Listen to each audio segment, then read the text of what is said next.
దేవుడరు తెంచెను మహిమను విడచి నరుడుగా జన్మించే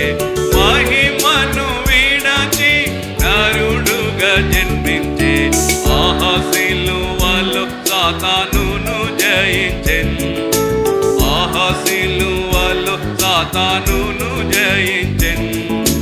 పాఠముగా రక్షణను సగే మనకు